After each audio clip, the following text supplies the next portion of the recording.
Hello दोस्तों, आशा करता हूँ आप सब बढ़िया होंगे। आपके अपने यूट्यूब चैनल जानी टॉक्स में आपका एक बार फिर से स्वागत है। दोस्तों, आज की इस वीडियो में हम डिस्कस करने जा रहे हैं हिस्ट्री कांगड़ा ज़िले की। कांगड़ा ज़िले का इतिहास हिमाचल जीके की हम सीरीज़ शुरू कर रहे हैं और ये जो सीरीज़ है ये कांगड़ा ज़िले से शुरू हो रही है। इससे पहले भी हम हिमाचल जीके की कुछ एक वीडियो डिस्कस कर चुके हैं। अगर आपने वो नहीं देखी हैं तो आप हमारे चैनल की प्लेलिस्ट में जाकर देख सकते हैं और हम पूरा क्रम वाइज हिमाचल जीके डिस्कस करेंगे। और ये जो हमारी हिमाचल जीके की पूरी डिटेल में पहली वीडियो है। तो चलिए दोस्तों शुरू करते हैं आज की वीडियो। तो दोस्तों, कांगड़ा ज़िले की बात करें तो दोस्तों आपको पता होगा जो कांगड़ा ज़िला है इसका जो प्राचीन नाम था वो था त्रिगर्त। ये प्राचीन काल में त्रिगर्त के नाम से मशहूर था। और दोस्तों, जो त्रिगर्त रियासत है इसकी जो स्थापना है इसकी जो स्थापना है वो महाभारत युद्ध से पूर्व की मानी जाती है। दोस्तों, इस रियासत की जो स्थापना है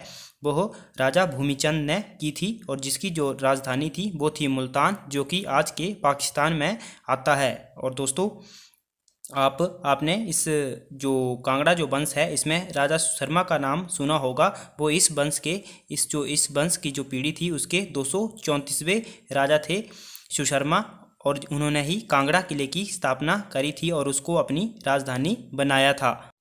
दोस्तों, जो ये सुशर्मा चंद्र राजा थे कांगड़ा के, इन्होंने महाभारत के युद्ध में कौरवों की ओर से भाग भी लिया था और उन्होंने मत्स्य देश के जो राजा थे विराट उन पर आक्रमण भी किया था। तो दोस्तों, जो त्रिगर्त है इसका जो शाब्दिक अर्थ होता है वो 3 नदियों के बीच फैले भूभाग से है और ये जो 3 नदियाँ हैं वो रावी, ब्यास और सतलुज हैं। दोस्तों, हम उन महत्वपूर्ण राजाओं की बात करेंगे जिनसे एग्जाम में क्वेश्चन पूछे जाते हैं। तो दोस्तों, मैंने आपको पहले बता दिया कि इसकी स्थापना भूमिचंद ने करी और उसके जो महत्वपूर्ण राजा थे सुशर्मा, जिनका जो 234वें राजा थे उस पीढ़ी के, उन्होंने ही कांगड़ा किले की स्थापना करी और उन्हें अब इसकी राजधानी बनाया। और दोस्तों, जो त्रिगर्त रियासत थी इसकी राजधानी नगरकोट जिसे वर्तमान में कांगड़ा शहर कहा जाता था, और इसका जो अन्य नाम है वो भीमकोट, भीमनगर और सुशर्मापुर भी हैं और इनको इन तीनों नाम से जाना जाता है। और दोस्तों अब हम बात करें आगे की। तो दोस्तों, 470 ईस्वी के अराउंड राजतरंगिणी के अनुसार, जो कि कल्हण की रचना है, इनके अनुसार 470 ईस्वी में कश्मीर के जो 2 राजा थे, श्रेष्ठ सेना ने 470 ईस्वी में और जो प्रवर सेना थे उन्होंने 520 ईस्वी में त्रिगर्त पर आक्रमण कर उन्हें कांगड़ा को या फिर त्रिगर्त को जीत लिया था। दोस्तों, महत्वपूर्ण राजाओं की हम बात कर रहे हैं। और दोस्तों, उसके बाद जो एक महत्वपूर्ण घटना है वो है कि 635 ईस्वी पूर्व में जो चीनी यात्री थे हिनसांग, वो कांगड़ा आए थे और उस समय कांगड़ा के जो राजा थे वो राजा उदितो या फिर उन्हें उदिमा के नाम से भी जाना जाता है। और वह एक बार फिर पुनः 643 ईस्वी में कांगड़ा आए थे। और दोस्तों, अगले जो प्रमुख राजा हैं वो हैं कांगड़ा के राजा पृथ्वी चंद, जिनका जो शासनकाल था वो 883 और 903 के बीच रहा और उन्होंने कश्मीर के राजा शंकर बर्मन के विरुद्ध भी युद्ध किया था। और दोस्तों, अब हम बात करें मध्यकालीन इतिहास यानी कि जो मिडिवल हिस्ट्री है कांगड़ा की। दोस्तों, कांगड़ा के ऊपर उस समय 1009 ईस्वी में जो तुर्क आक्रमणकारी थे मोहम्मद गजनबी, उन्होंने आक्रमण किया था। और उस समय कांगड़ा के जो राजा थे वो थे राजा जगदीश चंद। और तब से पश्चात 1009 ईस्वी से लेकर 1043 ईस्वी तक जो कांगड़ा किला था वो तुर्कों के कब्जे में रहा था। और दोस्तों, 1043 ईस्वी यानी कि 1043 ईस्वी में जो कांगड़ा का किला था वो तोमर राजाओं ने आज़ाद करवाया, लेकिन उसके पश्चात फिर धीरे धीरे वह 1001 यानी कि 51 और 52 में पुनः तुर्कों के कब्जे में चला गया था। और दोस्तों, 1060 ईस्वी में कांगड़ा के राजाओं ने फिर पुनः कांगड़ा जो किला है वो प्राप्त कर लिया। और दोस्तों, अब इसके पश्चात शुरू होते हैं जो कांगड़ा के महत्वपूर्ण राजा थे और उनसे निकलने वाली प्रमुख जो रियासतें थी, कौन कौन सी कांगड़ा से रियासतें निकली, हम उनके बारे में बात करेंगे। तो दोस्तों, हम बात करें 1170 ईस्वी में, तो उस समय कांगड़ा के जो राजा थे वो पद्मचंद थे और उनके भाई पूर्वचंद थे। और दोस्तों, जो कांगड़ा के राजा पद्मचंद थे 1170 ईस्वी में उस समय की विशेष घटना है कि जो राजा पद्मचंद और उनके भाई पूर्वचंद थे, उन दोनों में कुछ लड़ाई हो जाती है और जो राजा पूर्वचंद थे वो उनसे अलग होकर जसमा राज्य की स्थापना करते हैं, जो पूर्वचंद हैं। तो ये इनसे प्रश्न पूछा जाता है कि जसमा राज्य की स्थापना किसने करी थी, तो यह पूर्वचंद ने करी थी। और दोस्तों जो जसमा जो रियासत थी वो कांगड़ा रियासत से निकलने वाली सबसे पहली शाखा या बोल सकते हैं रियासत थी। और दोस्तों जो ये जो रियासत थी जसमा, इसकी जो राजधानी थी वो राजपुर थी और जो इसके जो शासक थे वो बाद में जसपाल कहलाए जाने लगे। और दोस्तों अब बात करें हम अगले महत्वपूर्ण राजा की, तो दोस्तों अगले जो महत्वपूर्ण राजा हैं वो हैं हृदय चंद। दोस्तों तो जो त्रिगर्त के राजा थे हृदय चंद, उन्होंने अपनी पुत्री जो लक्षणा का विवाह किरग्राम के राजा लक्ष्मण चंद्र के साथ किया था। दोस्तों जो किरग्राम है वो बैजनाथ का पुराना नाम था। और जो कांगड़ा के राजा थे हृदय चंद, उन्होंने अपनी पुत्री लक्षणा का विवाह बैजनाथ के राजा लक्ष्मण चंद्र के साथ किया था, जो कि उनकी अधीनस्थ जागीर में था। और दोस्तों अब हम अगले मुख्य राजा की बात करें तो 1330 ईस्वी में कांगड़ा के राजा थे पृथ्वी चंद। और पृथ्वी चंद बने 1330 में। और दोस्तों पृथ्वी चंद के शासनकाल में ही 1337 ईस्वी में दिल्ली सल्तनत के राजा मोहम्मद बिन तुगलक ने कांगड़ा किले पर आक्रमण कर दिया। ये है एक महत्वपूर्ण घटना थी और इससे एग्जाम में क्वेश्चन बार बार पूछा जाता है। और दोस्तों अगली बात करें तो 1360 ईस्वी में कांगड़ा के राजा बने रूपचंद। और उनके समय में जो दिल्ली सल्तनत के शासक थे फिरोज शाह तुगलक, उन्होंने आक्रमण किया 1365 ईस्वी में। दोस्तों फिरोज शाह तुगलक ने इसलिए आक्रमण किया था कांगड़ा पर क्योंकि जो 1360 ईस्वी में जो रूपचंद थे उन्होंने दिल्ली जो सल्तनत थी उसके कुछ एक भागों को जीत लिया था। और उसके जवाब में जो दिल्ली के शासक थे फिरोज शाह तुगलक, उन्होंने 1365 ईस्वी में कांगड़ा किले पर आक्रमण कर दिया। और दोस्तों उसके बाद जो फिरोज शाह तुगलक थे उन्होंने कांगड़ा किले पर जब आक्रमण किया था तो उन्होंने ज्वालामुखी मंदिर को लूटा और वहाँ से 1300 पुस्तकें ले गए थे और उनका फारसी में अनुवाद दिलाइए फिरोजशाही नाम से करवाया। और उनका जो अनुवाद था वह अजुद्दीन खालिद खानी ने किया था।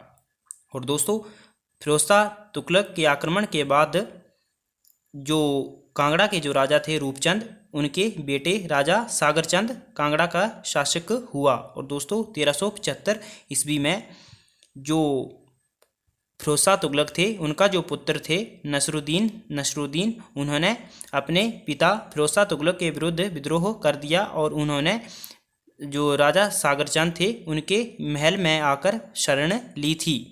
और दोस्तों अब बात करें अगले शासक की, तो अगले जो राजा थे वो राजा मेघचंद बने 1390 ईस्वी में। और दोस्तों जो राजा मेघचंद थे उनके समय में ही जो तैमूर लंग था उन्होंने आक्रमण किया 1398 ईस्वी में और शिवालय की पहाड़ियों को लूटा था। लेकिन दोस्तों कांगड़ा को इससे कुछ ज़्यादा नुकसान नहीं हुआ। दोस्तों अगले मुख्य राजा की बात करें तो अगले मुख्य जो राजा थे वो थे कांगड़ा के हरिहर चंद, जो 1405 ईस्वी में कांगड़ा के राजा बने। और दोस्तों एक बार वह शिकार करने के लिए हड़सर यानी कि जो वर्तमान में गुलेर है उसकी तरफ शिकार करने गए हुए थे और वहाँ पर वह कुएं में गिर गए थे और वह बिछड़ गए, यानी कि उनके जो भाई थे करमचंद उनके साथ शिकार के लिए गए हुए थे और कुएं में गिर जाने के बाद वह कई दिनों तक नहीं मिले और उन्हें मारा समझकर वहाँ की प्रजा ने जो उनके भाई थे करमचंद उनको राजा बना दिया गया। और दोस्तों जो हरिचंद थे वह 21 दिन बाद एक व्यापारी को मिले थे। और दोस्तों जब हरिचंद को यह समाचार मिला कि उनके भाई को राजा बना दिया गया है तो हरिचंद ने हरिपुर में एक किला बनाकर गुलेर रियासत की स्थापना करी थी। और दोस्तों जो गुलेर रियासत थी इसकी स्थापना हरिचंद ने 1405 ईस्वी में करी थी। और दोस्तों अगला जो मुख्य राजा हुए वो हुए धर्मचंद। 1528 से लेके 1863 तक उनका शासनकाल रहा। और दोस्तों जो धर्मचंद थे वे है शेरशाह सूरी और हुमायूं के समकालीन कांगड़ा के राजा थे। ये भी प्रश्न पूछा जाता है कि शेरशाह सूरी और हुमायूं के समकालीन कांगड़ा के राजा कौन थे, तो वो थे धर्मचंद। दोस्तों जो धर्मचंद थे उनके शासनकाल में ही 1562 ईस्वी में माणिक चंद नामक एक भट्ट यानी कि जो माणिक चंद नामक ब्राह्मण ने धर्मचंद नामक नाटक लिखा था। और उस जो नाटक था धर्मचंद, उसमें जो कांगड़ा के राजा रूपचंद थे और उनके बीच जो दिल्ली के सुल्तान के बीच जो आक्रमण वगैरह हुआ है उसी का वर्णन मिलता है धर्मचंद नाटक में। और दोस्तों अब हम अगले बात करें तो अकबर के समय शासनकाल की। तो दोस्तों जो अकबर थे मुगल शासक, जो कांगड़ा के राजा थे धर्मचंद, मानिकचंद, जयचंद और उनके पुत्र विधिचंद, ये सभी अकबर के समकालीन राजा थे। तो इनसे भी आपको प्रश्न पूछा जाता है।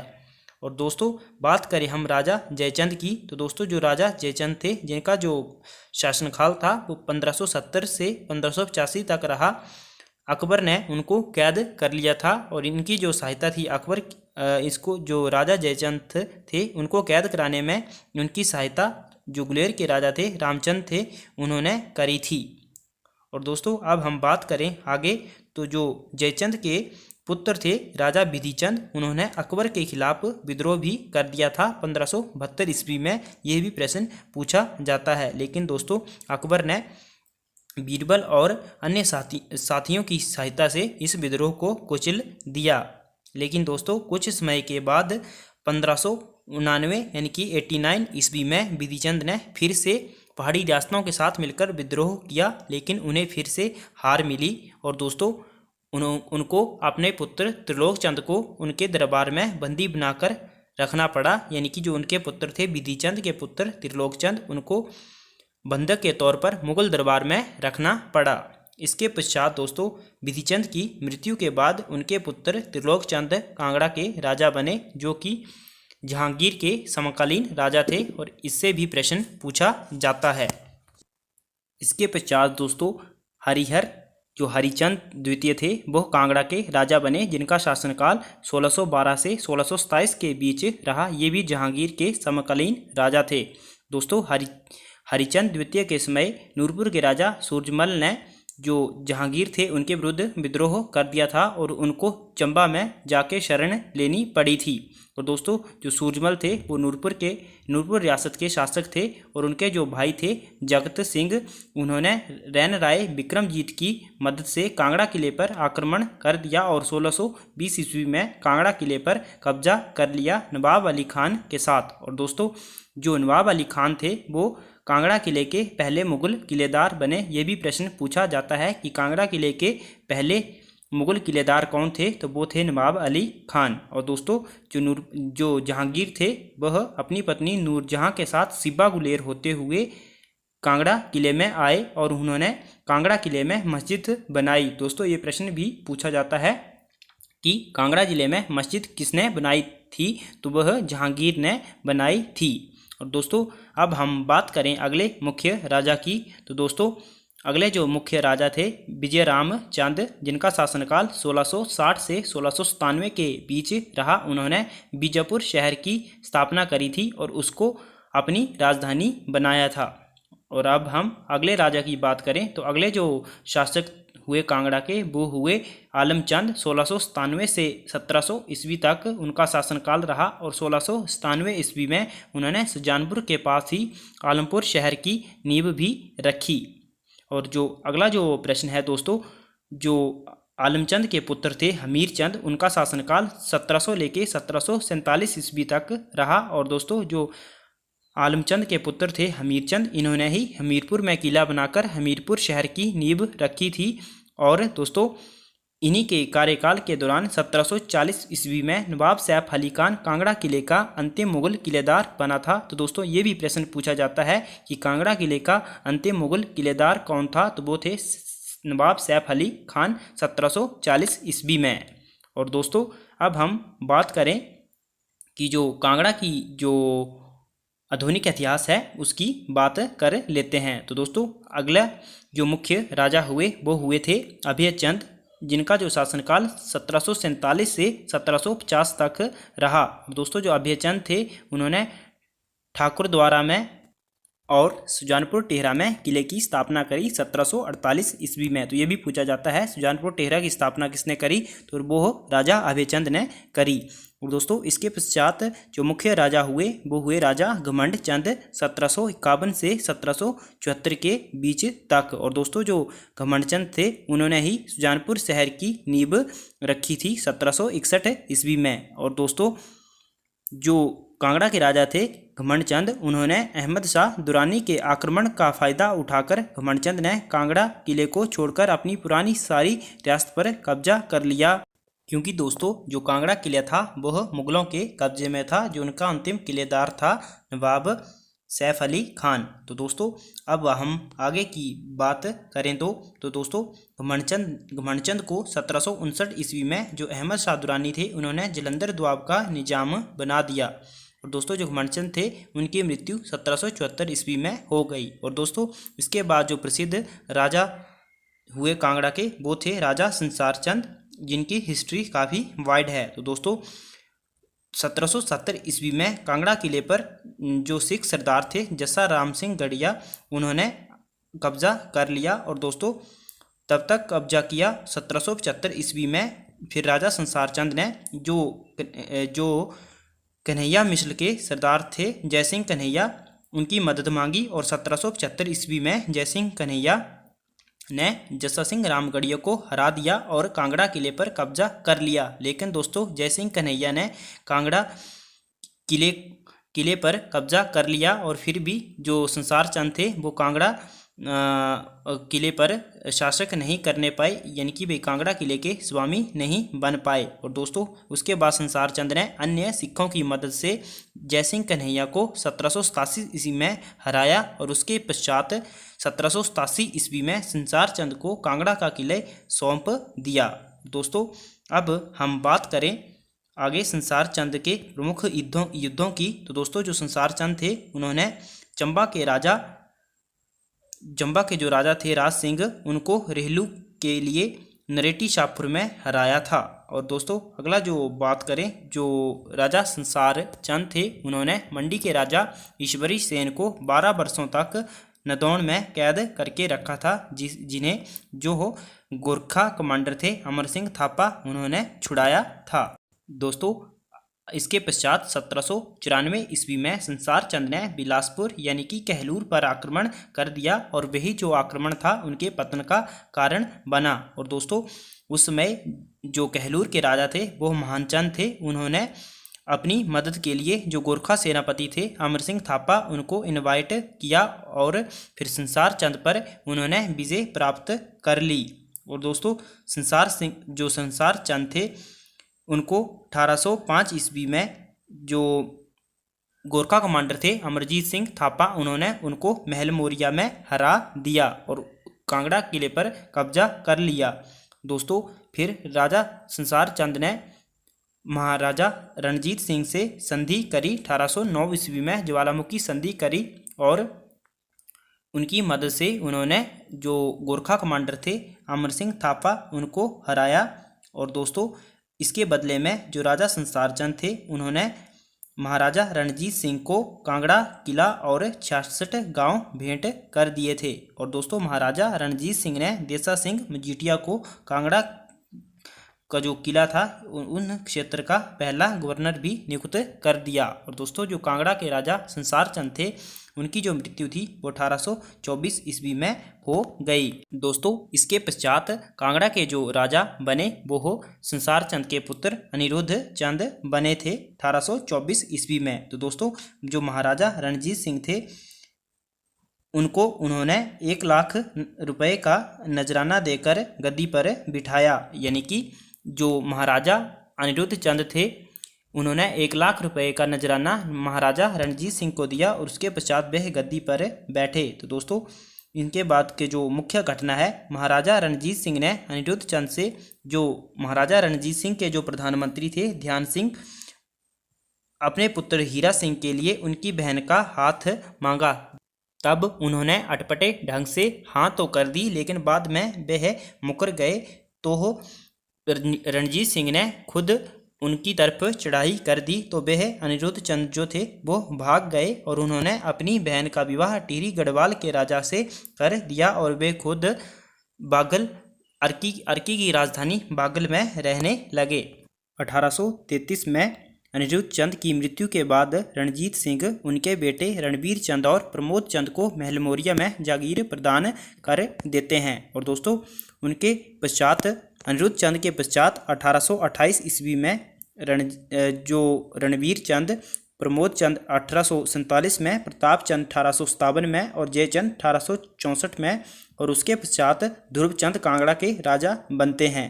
और दोस्तों 1846 ईस्वी में जो कांगड़ा है वो पूर्ण रूप से ब्रिटिश के प्रभुत्व में आ जाता है और ये जो राजा हैं प्रमोद चंद, प्रताप चंद और जयचंद, ये सभी जो ब्रिटिश थे उनके अंडर कार्य करने लगते हैं, उनके आदेशानुसार शासन करते हैं, नाम मात्र शासन ही उनका रह जाता है। तो दोस्तों आज की वीडियो में इतना ही।